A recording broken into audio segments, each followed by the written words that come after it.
धाम की जय। भरत जी ने चित्रकूट का भ्रमण करके श्री राम के चरण चिन्हांकित धराधाम को देखने की जिज्ञासा भी व्यक्त किया। यहीं पर कथा विराम हुई थी। आज वहीं से आगे बढ़ रही है। भरत की इच्छा का राघव ने सम्मान करते हुए भरत से कहा, भरत, यह संपूर्ण वन प्रदेश अर्थात चित्रकूट आत्रदेश का क्षेत्र है। इसलिए इसके लिए मेरी नहीं ईश्वर की आज्ञा की आवश्यकता है। अतः अवश्य अत्रयाय सुशिर धरहु, तात विगत भय कानन चरहु। और अभिषेक के जल के लिए भी श्री राम ने कहा कि ऋषि नायक जहाँ आय सुदेहि, राख्यो तीरथ जल थल तेहि। भरत जी ने अर्थ की आज्ञा से सन्निकटस्थ स्थित कूप में अभिषेक के जल को पात्र सहित कुएं में डाल दिया। तभी से अत्र ऋषि के आशीर्वाद के अनुसार उस कूप का नाम भरत कूप हो गया। भरत कूप अब कहीं लोगा, अति पावन तीरथ जल जोगा। प्रेम सने निमज्जत प्राणी, हुई है विमल करम मम मन बानी। इसके बाद पूरे चित्रकूट में भरत जी ने विधिवत भ्रमण किया। देखे थल तीरथ सकल, भरत 5 दिन माज। 5 दिन में पूरे क्षेत्र के समस्त तीर्थों का भरत जी ने अवलोकन किया। इसके बाद भरत जी ने श्री राम के चरणों में दंडवत करके अत्यंत भाव भरे शब्दों में कहा, कर दंडवत कहत कर जोरी, राखी नाथ सकल रुचि मोरी। मोहि लगी सहो सबहि संताप, मोहि लगी सहो सबहि संताप। बहुत भात दुख पावा आपू, अब गोसाई मोहि देव रजाई। सेवा अवध अवधि भर जाई। भरत के वचन सुनकर श्री राम जी ने भरत जी को अनेकों प्रकार से राजधर्म समझाया। फिर भरत जी को अपने चरण पादुकाएं प्रदान किया। प्रभु करे कृपा पावरी दीनी, सादर भरत शीस धर लेनी। प्रभु तो नंगे चरण अवश्य बनाए थे, ये चरण पादुकाएं कहाँ से आई? इस प्रश्न का उत्तर वाल्मीकि को आध्यात्म रामायणों के आधार पर यह प्राप्त होता है कि भरत जी तिलक के साज सामान के साथ ही चरण पादुकाएं भी लाए थे, जिन्हें भरत जी ने आग्रह करके श्री राम को पहनवा कर लिया और अवध को ले गए। देखें वाल्मीकि रामायण अध्यात्म रामायण के निम्न श्लोक का हिंदी अर्थ।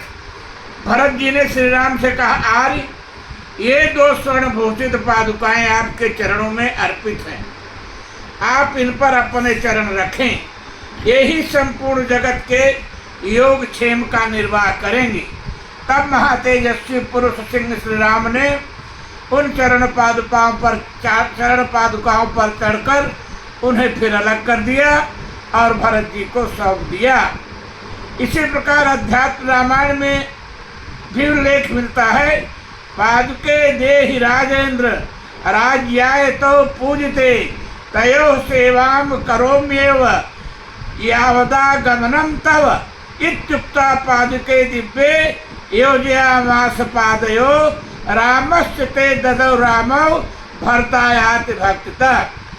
भरत जी ने श्री राम से कहा, हे राजेंद्र, आप मुझे राज्य शासन के लिए अपनी जगत पूज्य चरण पादुकाएं दीजिए। जब तक आप लौटेंगे तब तक मैं उन्हीं की सेवा करता रहूँगा। ऐसा कहकर भरत जी ने उनके चरणों में 2 दिव्य खड़ाऊ पहना दी। श्री राम ने भरत का भक्ति भाव देखकर वह पादुकाएं भरत जी को दे दिया। इन चरण पादुकाओं के संबंध में मानस के अप्रतिम व्याख्याकार अभिनव तुलसी, राष्ट्र संत मुरारी बापू ने अपने ग्रंथ मानस लक्ष्मण गीता में लिखा है कि निषाद राज गुह दशरथ का मित्र था। एक बार मृगया वन में आए दशरथ जी की रक्षा निषाद राज ने हिंसक पशुओं से किया था। तब दशरथ जी ने श्रृंगवेरपुर का उत्तम इलाका निषाद राज को दे दिया था। तब से श्रृंगवेरपुर में इसी का राज था। एक बार दशरथ जी के जन्मदिन पर जब सभी लोग सौगात लेकर पहुंचे तो उस समय वह निषाद राज भी दशरथ जी के जन्मदिन में सम्मिलित होने गया था।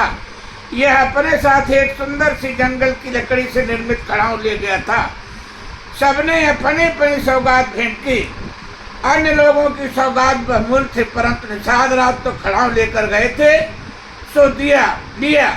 परंतु दशरथ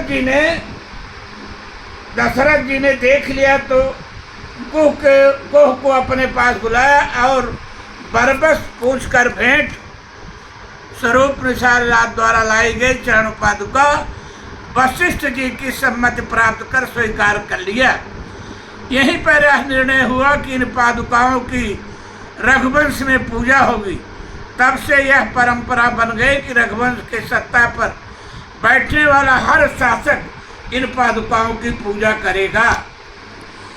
जब उस प्रभु को अयोध्या के राज्य की जगह वन का राज्य मिल गया तो अंतर्यामी श्री राम समझ गए कि पिता को तो मेरे वियोग में मरना तय था, परंतु यह भी जानते थे कि भरत राज स्वीकार नहीं करेंगे, फिर तो इन पादुकाओं की पूजा अवरुद्ध हो जाएगी। अतः प्रभु निषाद राज गो की दी हुई यही पादुकाएं अपने साथ छिपाकर अवश्य वन को ले गए थे, क्योंकि पिता दीन मोह कानन राजू के अनुसार प्रभु जंगल के राजा तो थे ही। जब चित्रकूट से प्रभु ने भरत को समझा बुझा कर लौटाया तो यही पादुकाएं उन्हें श्री राम ने दिया और यही चरण पादुकाएं राज सिंहासन पर रखकर उनकी पूजा करते हुए पादुकाओं से पूछ कर भरत जी ने 14 वर्षों तक राज संचालित किया। हरि अनंत हरि कथा अनंता के सिद्धांत पर इस कथा को भी स्वीकार किया जा सकता है। इस प्रकार से स्पष्ट है कि भरत जी ने ही पादुकाएं अवश्य अपने साथ ले जाकर प्रभु को पहनवाई और इसी को अपने साथ लाए। भरत जी ने तो प्रभु से यहाँ तक कह दिया था कि यदि आप 14 वर्ष व्यतीत होने पर पहले दिन ही अयोध्या में न पहुँचे तो मैं महान अग्नि में प्रवेश कर जाऊंगा। श्री राम भरत की यह बात स्वीकार कर लिया। श्री भरत जी ने प्रभु की चरण पादुका लेकर मांगे हो विदा प्रणाम कर प्रभु से विदा मांगी। श्री राम ने भरत को हृदय से लगा लिया। फिर सभी एक दूसरे से मिलने की औपचारिकता पूर्ण कर वापस हुए। श्री भरतलाल भी हृदय से राम के स्नेह को सजाए उनके आने की लालसा और प्रतीक्षा में गुरुदेव की आज्ञा प्राप्त कर अयोध्या से बाहर नंदीग्राम में भूमि को खोदकर उसमें बैठते हैं और पूरे नियम संयम से प्रभु की शरण में चले गए। प्रभु की पादुका को सिंहासन पर आसीन करवाया और स्वयं यह विचार कर कि जब मेरे प्रभु भूमि पर सोते हैं तो मैं उसके बराबर क्यों रहूं, उनके बराबर क्यों रहूं। पृथ्वी खोद कर नीचे आसन बनाते हैं और पूर्ण तपस्वी की भी वेशभूषा धारण कर लेते हैं। गोस्वामी जी लिखते हैं, सुन सिख पाई आशीष बड़ी गनक बोल दिनु बिंदिनु साथ, सिंहासन प्रभु पादुका बैठा रे निरुपात, राम मात गुरु पद सिरुनाई, प्रभु पद पीठ रजाय सुपाई, नंदी गाँव कर परन कुटीरा, कीन निवास धरम धुर धीरा, जटा जोट सिर मुनि पटधारी, महिखन कृष्ण साधरी समारी, आसन असन बसन बासन व्रत नेमा, करत कठिन ऋषि धर्म सप्रेमा, भूषण वसन भोग सुख भूरी, मन तन वचन तजे तिन तूरी। गोस्वामी जी लिखते हैं कि जिस अयोध्या के वैभव को देखकर देवलोक भी शीतकारी भरता है और जिस अवध के धन को देखकर कुबेर भी लज्जित हो जाता है, उस अवध में भरत जी ऐसे रह रहे हैं जैसे चंपा के बाग में भंवरा। चंपा के पुष्प पर भंवरा कभी भी नहीं बैठता। अवधराज सुरराज सिहाय, दशरथ धुन सुनि धन दुल जाए।